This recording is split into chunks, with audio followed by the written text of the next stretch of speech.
Muhammad Sallallahu Alaihi Wasallam beserta seluruh sahabat dan kerabat beliau serta umatnya yang tetap istiqomah hingga yaumil kiamah.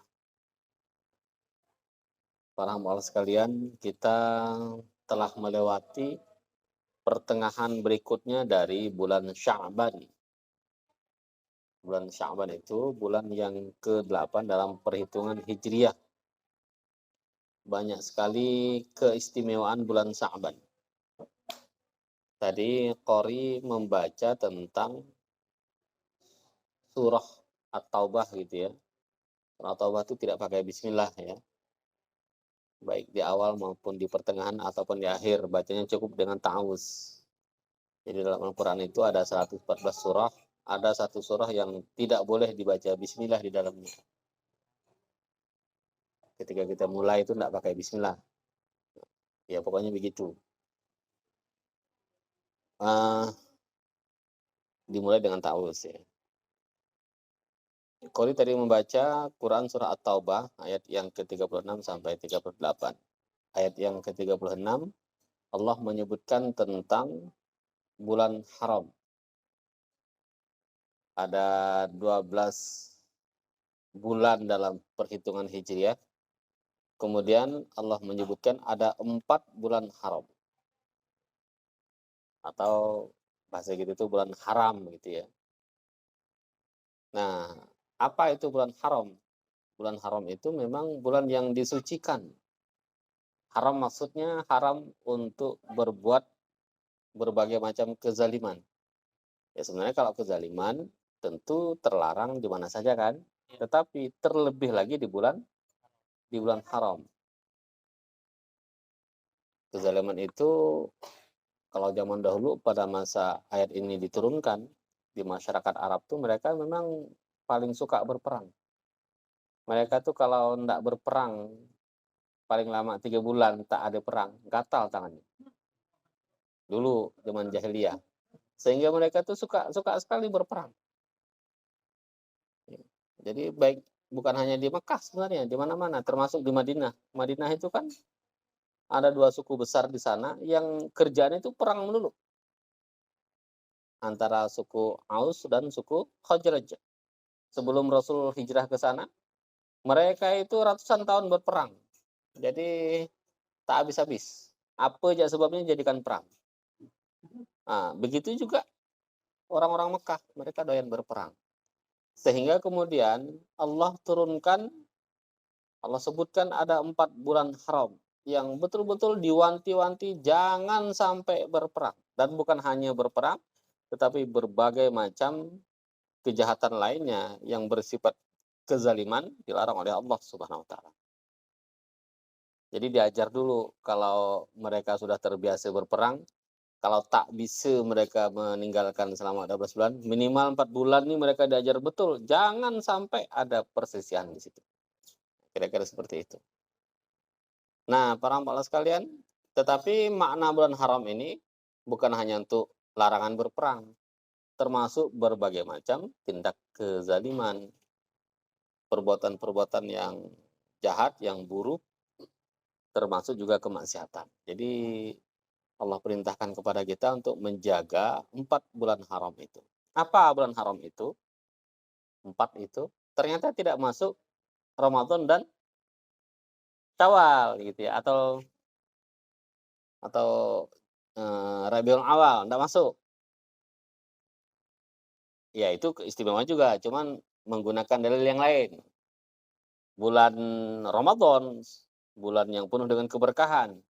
Haram juga kita untuk berlaku maksiat di sana. Di mana-mana juga haram ya. Dan Allah perintahkan kita untuk memuliakan bulan Ramadan memang.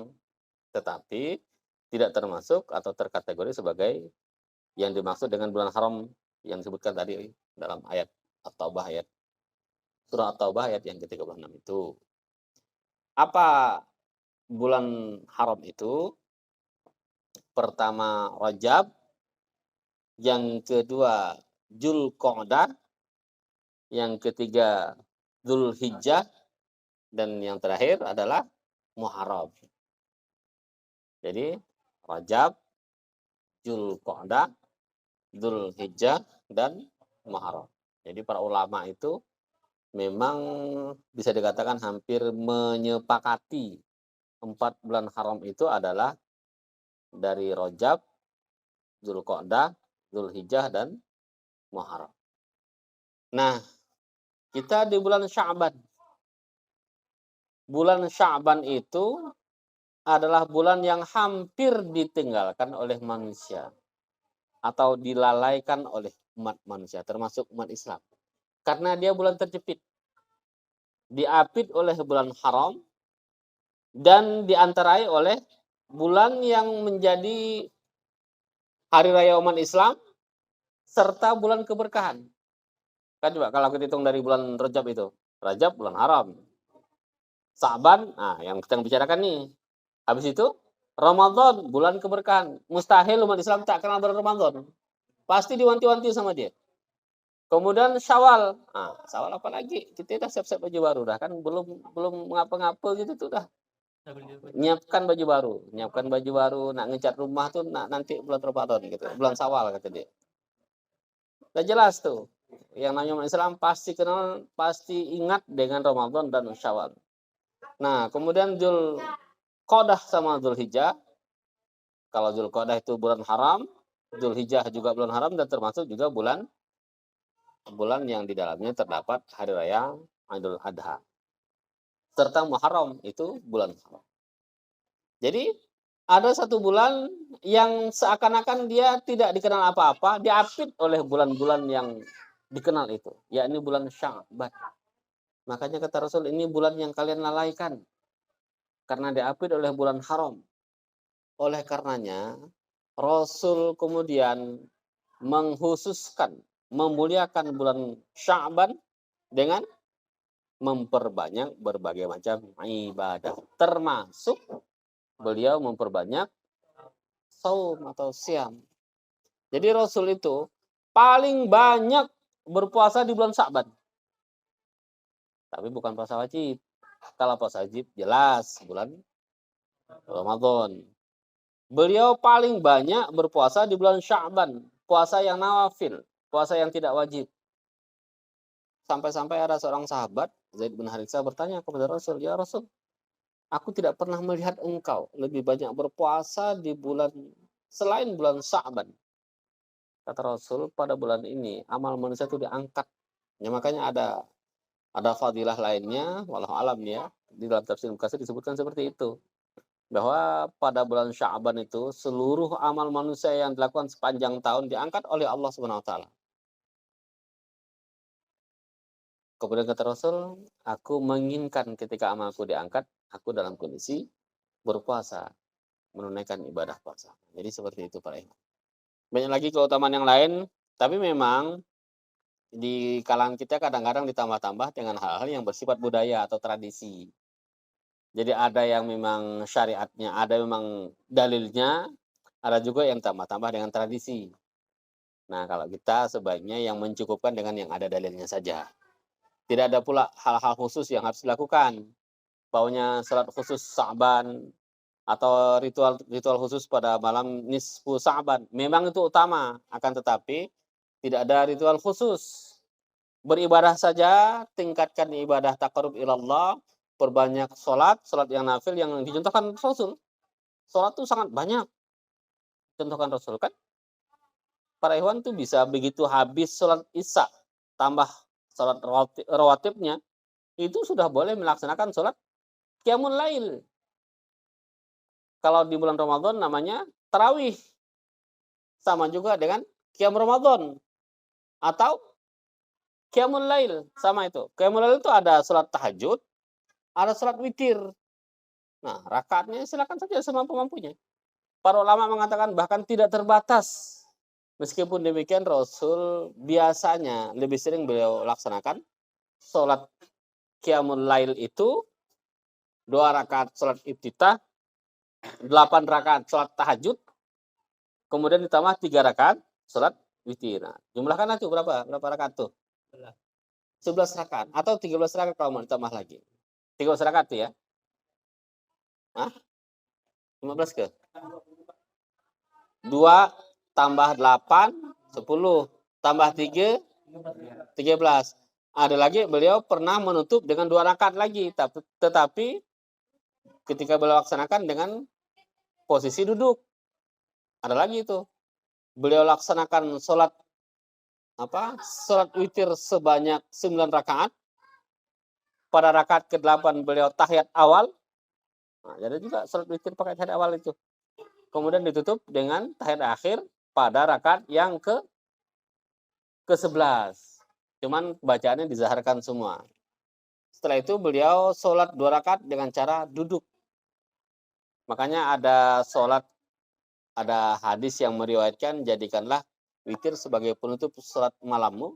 Maksudnya itu tidak boleh tambah lagi dengan sholat witir. Karena tidak ada larangan, tidak boleh sholat witir dalam satu malam itu 2 kali.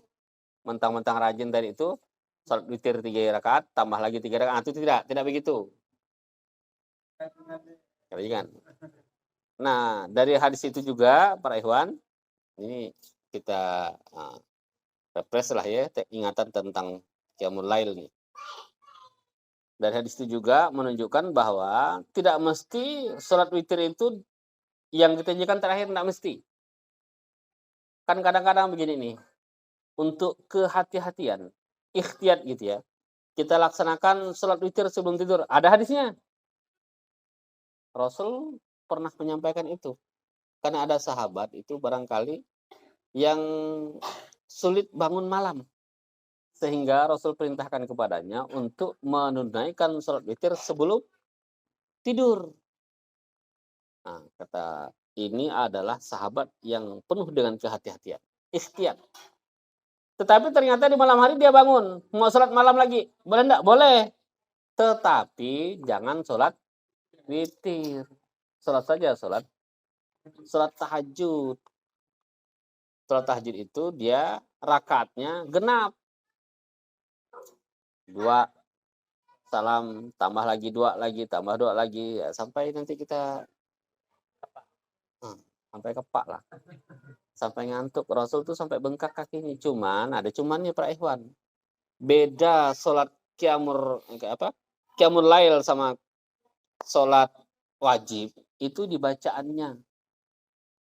Makanya sunnah untuk memanjangkan bacaan sholat itu, bacaan Qur'annya gitu ya, itu dilakukan pada sholat nawafil.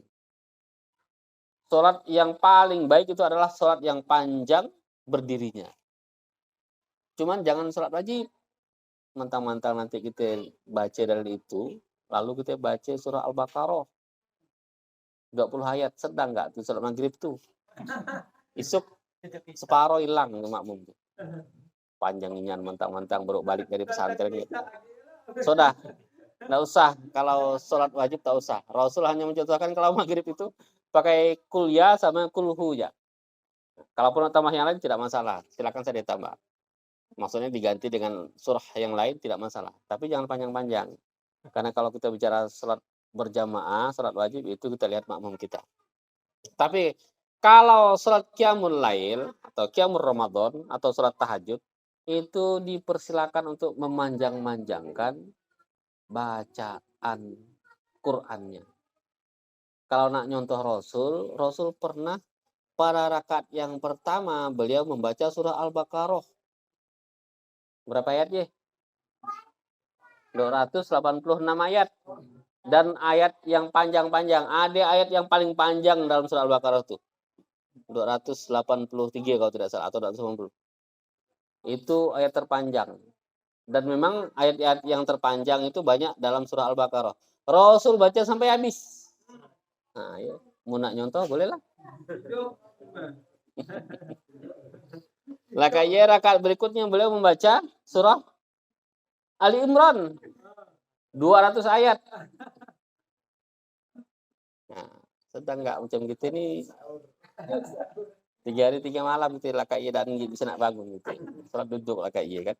Ke kapan? Rakok semua badan. Masya Allah. Jadi silakan dipanjangkan. Bahkan saking kita bersemangat untuk memanjangkan bacaan, ada sebagian yang membolehkan untuk membawa mushaf. Tapi saya sarankan jangan HP. Nanti kita bawa mushaf begitu, lalu ada orang nelpon kita. Assalamualaikum, aku lagi sholat.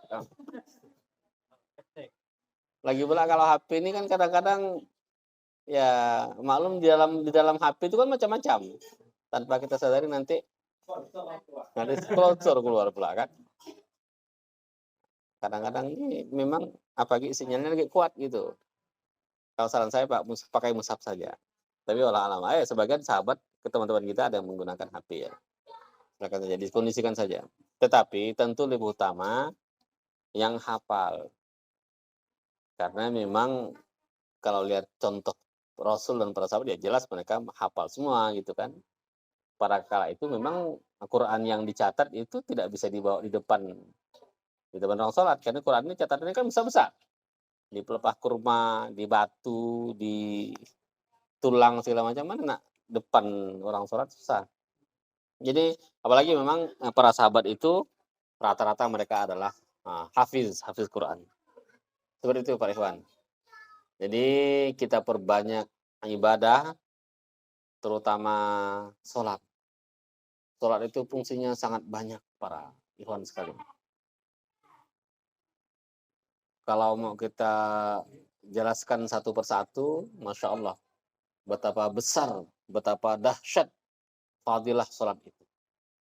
Bahkan kalau kita kaitkan dengan kehidupan kita sehari-hari, sahabat pernah bilang begini, innahu kana hazaba amrun faza'ila sholat. Kata sahabat. Rasul itu, kata sahabat, kalau beliau sedang menghadapi masalah, faza'ila sholat, maka beliau memperbanyak langsung kepada tunaikan sholat. Atau Rasul. Nah kita ini kan banyak masalah nih kan. Masalah kalau mau disebutkan satu-satu, tak lekak kata kuburnya semalaman.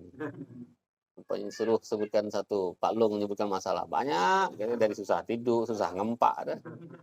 Dah kadang-kadang dah banyak rakok, Pak Long segala macam. Sebelah lagi yang muda saya kira seperti tidak masalah. Banyak juga masalahnya. Mancing tak dapat ikan, dia bilang. Tak dapat ikan murah. Terus semua kita ada masalah. Kita lihat orang kaya, tidak ada masalah. Bahkan orang kaya itu yang paling banyak masalah. Kalau tak jaya, coba lihat dia tidur. Nyaman kayak kita tidur dari orang kaya itu. Dia kalau tak ada AC, tak bisa tidur dia. Kadang-kadang dia nak tidur, lalu terbayang harta dia kan. Dia tak nyaman tidur, tadi takut kena rampok. Susah tidur dia. Belum lagi nanti lihatnya istrinya cantik, takut. Segala macam kan. Nanti dia punya mobil takut digores orang banyak. Orang kaya itu paling banyak masalah. Makin banyak harta, makin banyak masalah dia. Orang sontok, nggak ada masalah. Banyak juga masalahnya. Sekarang mikirkan beras mahal. Ya kan? Ganti presiden kita tak peduli ganti presiden. Tapi yang kita dulu ini kan gara-gara ganti presiden, barang jadi mahal, andai kata ya. Atau mungkin nanti ada inflasi segala macam, atau mungkin ada kondisi yang tidak aman, ini kan ya berdampak ke kita semua. Jadi ini banyak masalah. Salah satu yang dicontohkan Rasulullah, para sahabat melihat, apabila Rasul menghadapi masalah faza'a ila sholat, beliau menyegerakan atau memperbanyak sholat. Apalagi yang dalam Al-Quran disebutkan begitu. A'udzubillahi minasyaitonirrajim. Ya ayyuhalladzina amanu ista'inu bis-sabri was-shalah. Kata Allah, wahai orang-orang yang beriman, minta tolonglah. Padahal itu kita kalau minta tolong itu kepada Allah. Tetapi Allah kasih clue, kasih cara. Caranya kemana? Ista'inu bis-sabri was-shalah. Satu dengan kesabaran. Minta tolong dengan kesabaran. Kesabaran siapa Bapak Ibu sekalian, para ikhwan? Kesabaran orang tua? Bukan. Kesabaran laki? Bukan. Kesabaranmu. Minta tolong kepada Allah, selesaikan persoalanmu dengan meningkatkan kesabaran dirimu. Ista'inu bis-sabri was-shalah, dan tunjukkan penghambaan kepada Allah dengan tunaikan sholat. Kalau sudah begini memang bukan hanya sholat wajib. Sholat wajib tuh memang saya katakan tuh pancangnya sudah mutlak. Macam dulu kan saya pernah contohkan, macam ini ya. Kita nak nandi anak kita nih, tanah kita, kan kita kasih pancang kan, minimal berapa biji pancangnya? 4 kan? Ibarat kata kalau sholat wajibnya macam 4 jadi, enggak boleh enggak. Kalau kita tak kasih pancang, selesai. Tak ada tanah kita. Nah, kira-kira gitu. Kalau tak kita lakukan sholat 5 waktu itu, pancang keimanan kita itu, maka tak ada agama kita. Maaf, bahkan faqad kafar. Apa artinya itu? Nah, saya nak nyebutkannya takut orang tersinggung, tapi memang hadisnya begitu. Kalau tinggalkan sholat, hukumnya kufur. Maka saya katakan, maksudnya bukan sholat sunat, sholat yang wajib itu. Itu memang sudah mutlak. Tak boleh nak ditawar-tawar. Tidak ada alasan. Tidak ada izin. Tidak ada malas. Tidak ada sakit. Tidak ada. Kecuali mungkin dia gile, atau belum balik, atau wanita yang sedang datang bulan atau sedang nifas. Seperti itu. Kalau tidak begitu, wajib bagi kaum muslimin untuk tunaikan sholat fardu.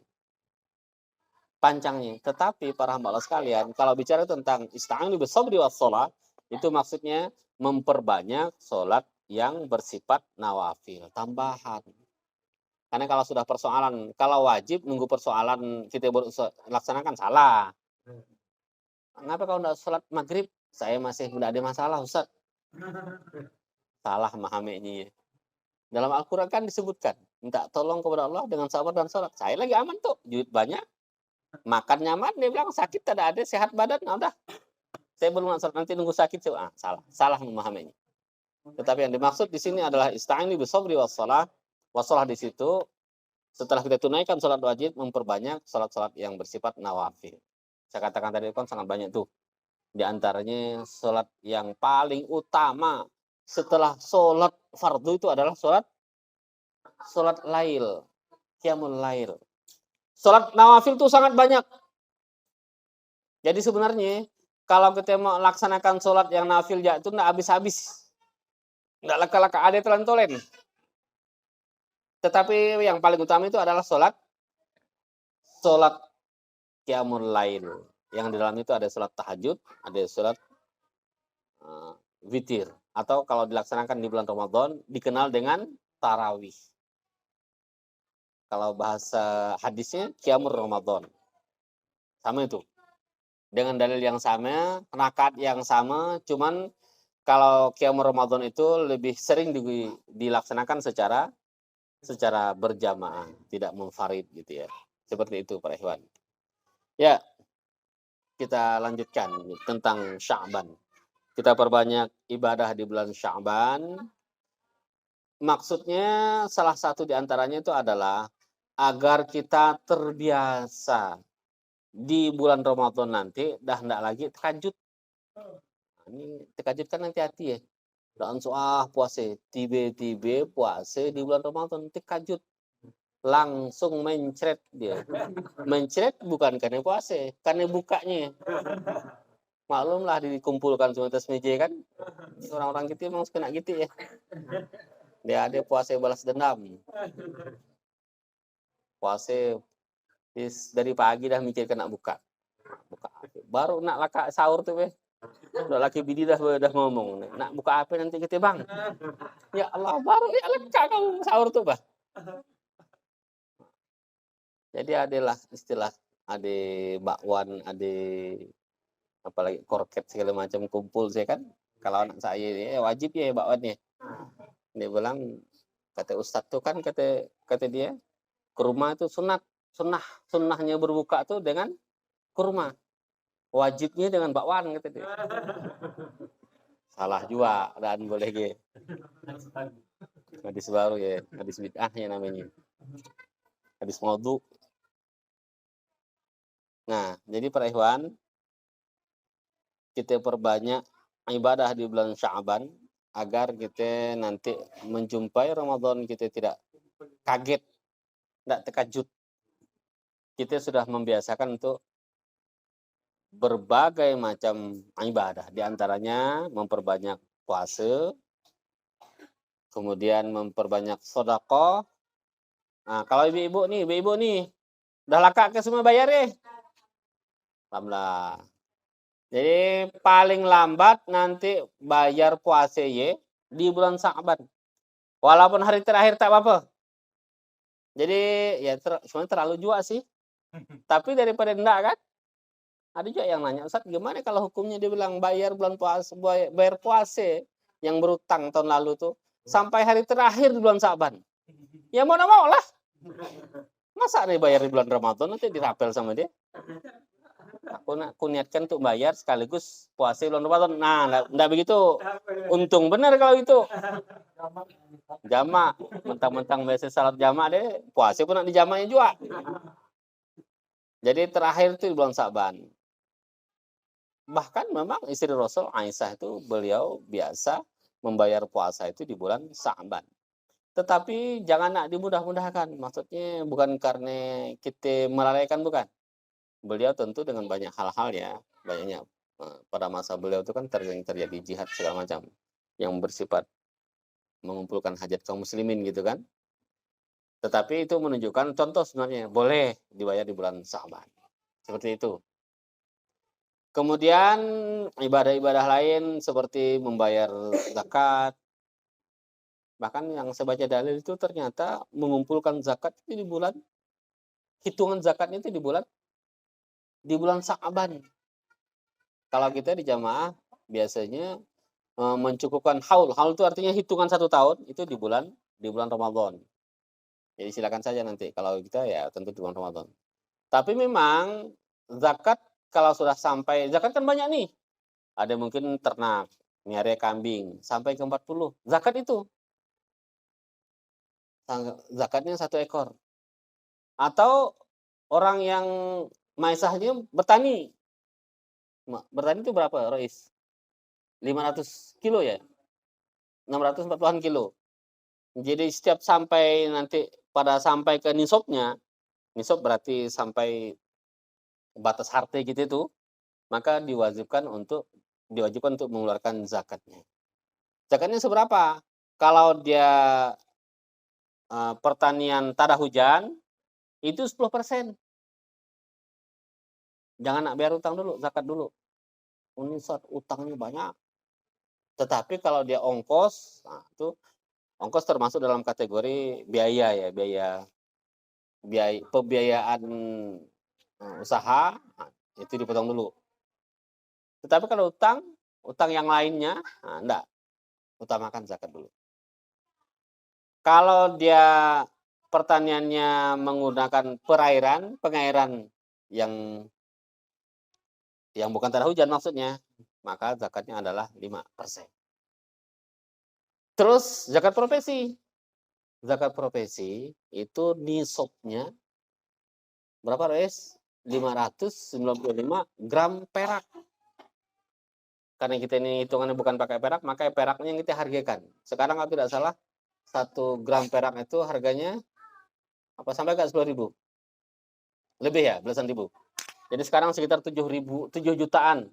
Pendapatan 7 jutaan sebulan, maka dapat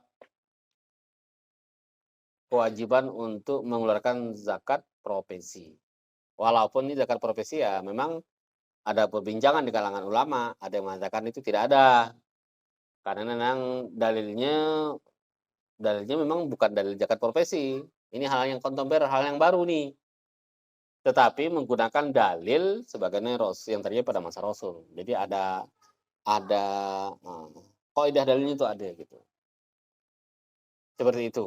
Kalau kita termasuk yang mewajibkan untuk syariat zakat profesi. Seperti itu. Banyak, kitabnya juga banyak. Dalam kitab yang disusun oleh Fikih Zakat Yusuf Qaradawi itu disebutkan bagaimana kewajiban zakat profesi. Seperti itu, Pak Rekon.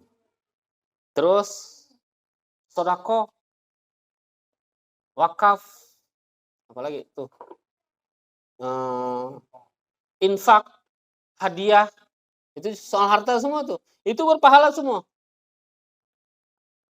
Nafkah, infak, sama tuh.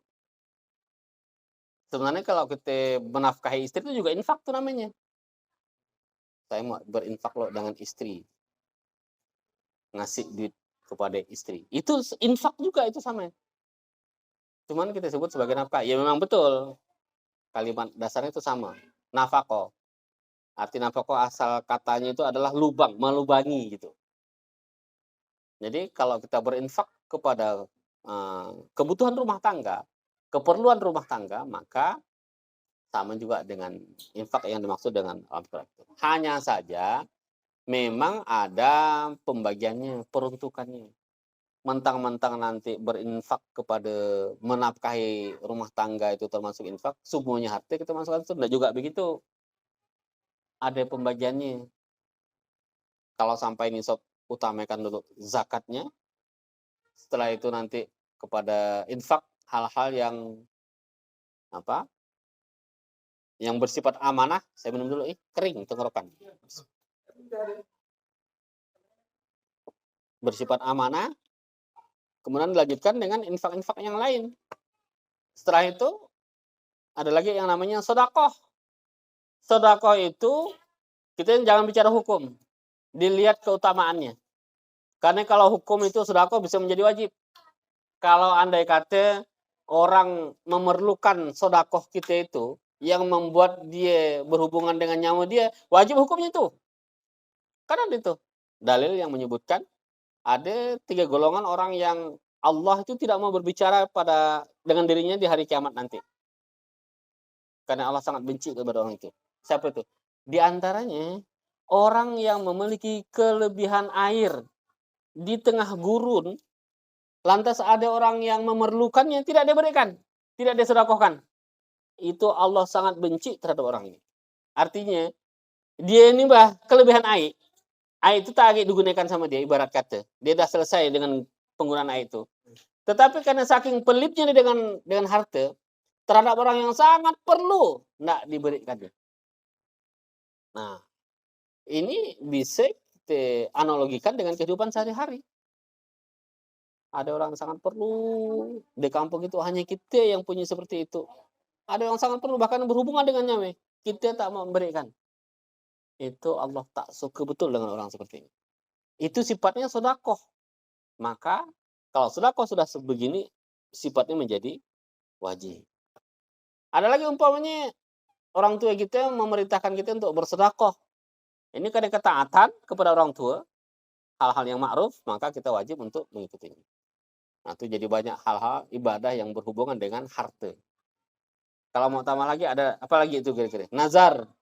Kalau nazar itu sebenarnya bahkan ada ulama yang mengatakan nazar itu hukumnya makruh.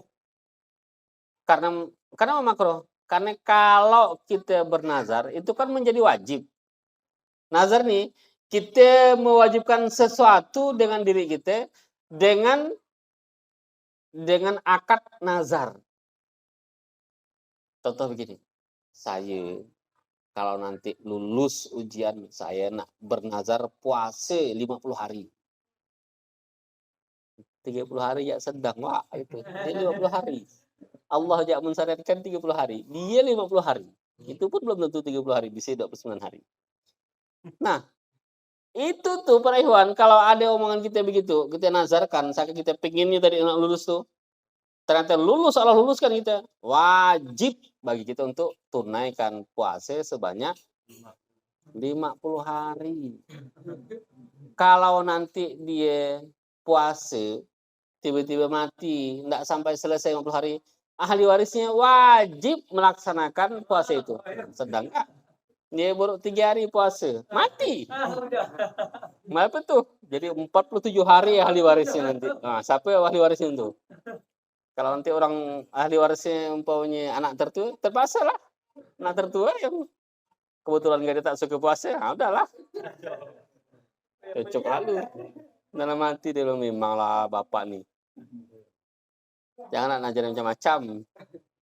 Makanya para ulama sebenarnya memakruhkan. Makruh bukan menunaikannya makruh. Meniatkan itu makruh. Kayak gini, makruh kita ada ulama yang mengatakan ini, makruh sholat dengan terpejam. Tidak disukai maksudnya. Bukan berarti jadi sholatnya makruh, bukan. Sholat dengan cara terpejam itu yang tidak disukai oleh para ulama gitu. Gitu juga dengan nazar tadi itu.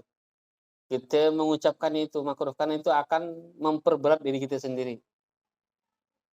Kalau kita ingin berhajat betul terhadap sesuatu, ya udah hajatkan saja, berazam saja di hadapan Allah. Tidak harus ditambah dengan nazar. Karena itu kalau sudah kita ucapkan nazar, dia menjadi hukumnya tersendiri, wajib hukumnya. Seperti itu.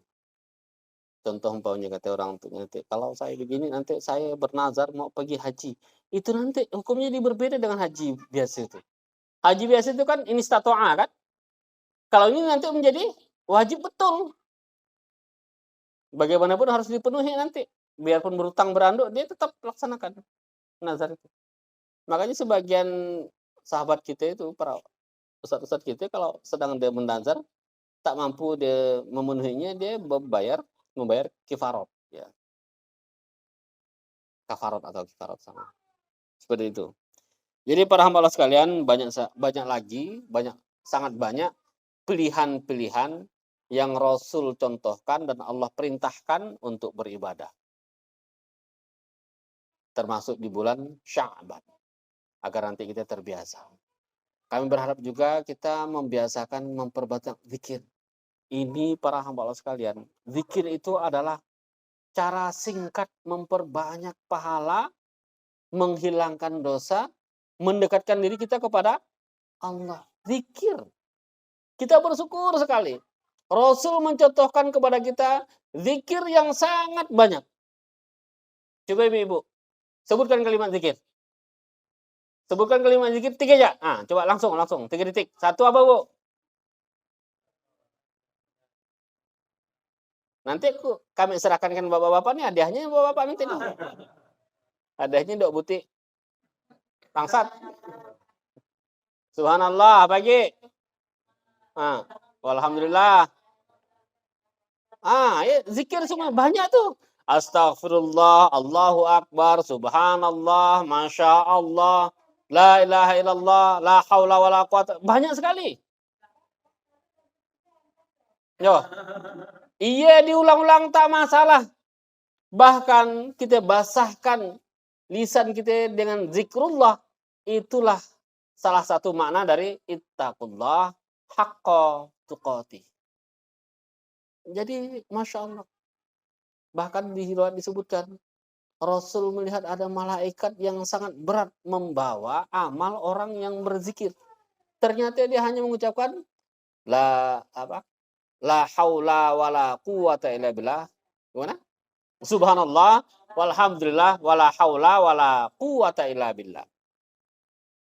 Beliau ucapkan itu, ternyata malaikat sampai keberatan, susah bawanya, saking besarnya dia punya amal itu. Dan kalimat itu kan gampang untuk kita ucapkan. Cuman kita ini kadang-kadang mengucapkan zikir itu kalau serampah. Allahu Akbar. Dia berarti lagi serampah deh ya. Astagfirullah dia bilang. Lagi kena gigit di simada. Jadi Allah tegur kita baru nak berzikir. Jadi saya kadang-kadang tuh begitu di rumah itu ada satu ketika tuh kami belikan bawal Pak Lung. Ikan bawal 2 ekor. Besak-besak. Dah kan aja lah saya mandang tilur-liur saya mandangkan bawal. Sekok yang paling besar dicacakkan kucing. Langsung yang namanya istri saya, astagfirullah, ya Allah kucing, Masya Allah, kucing apa? Saya bilang, dapat pahala kau. Hah? Apa dapat pahala?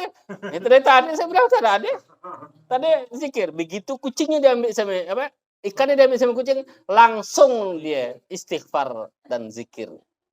Dapat pahala. Alhamdulillah saya bilang, kucing ingatkan wak diri. Ya tadi, diingatkan oleh kucing. Diambilnya bawal. Kita sangat yakin harga zikir kita tuh jauh lebih besar daripada harga bawal tadi. Jadi untung sebenarnya. Walaupun ya kita pun kesal juga.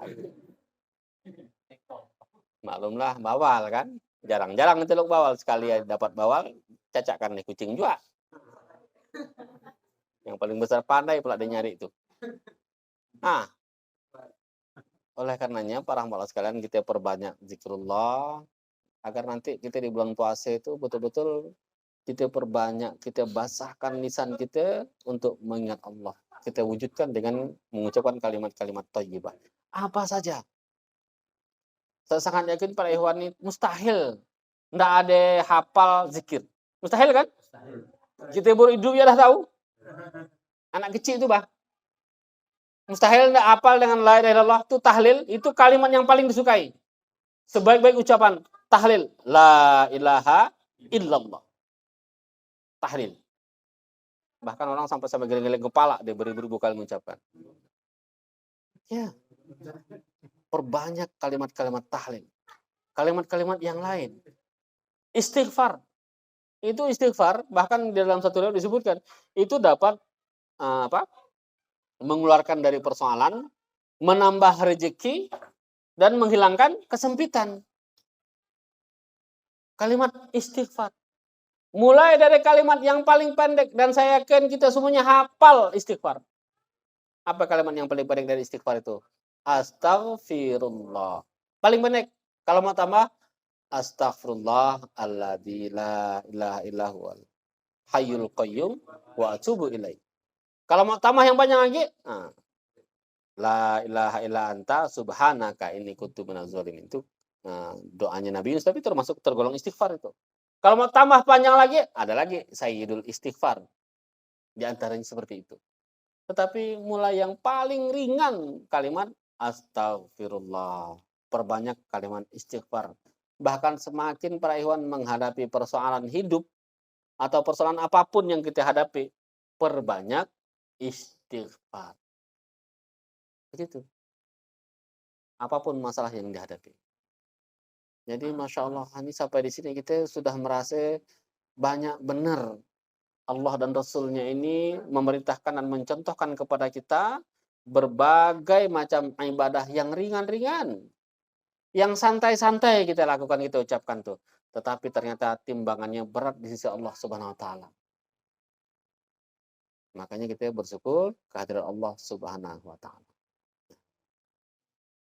Ya, adalah panjang gila. Tadi itu saya sebenarnya hampir daan pagi. Banyak tiba-tiba tang rasa sakit.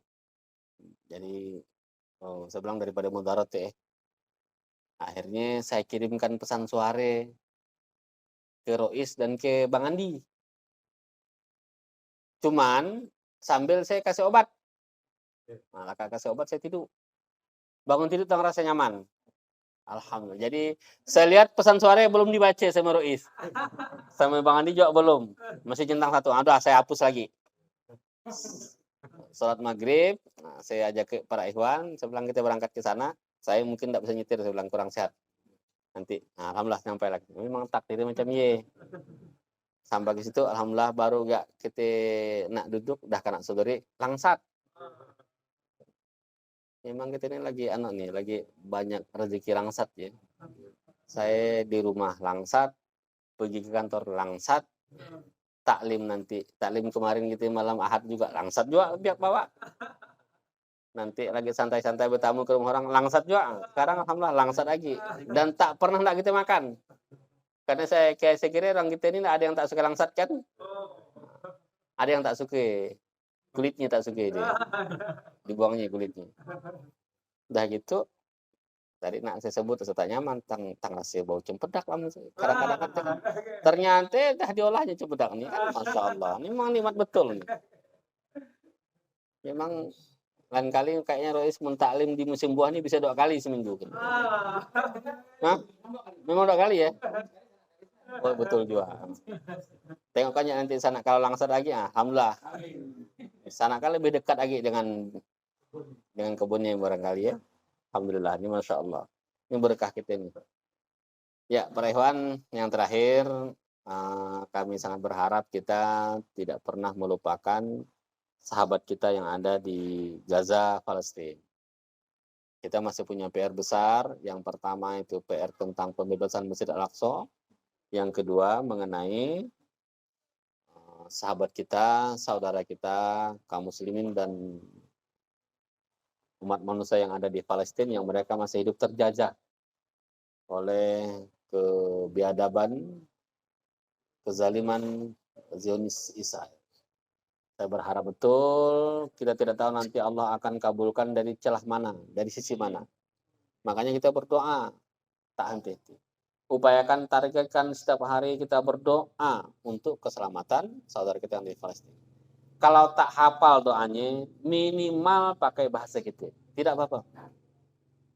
Atau nanti kalau kita mau baca di sepertiga malam terakhir tuh yang paling diijabahi, waktu yang paling diijabahi oleh Allah, dibaca ini saja, didoakan saja pakai bahasa kita. Mas, yang singkat-singkat, ya Allah selamatkanlah saudara-saudara kami yang ada di Palestina sana. Gitu ya. Lindungi mereka dari tindak kezaliman Zionis Israel. Itu aja.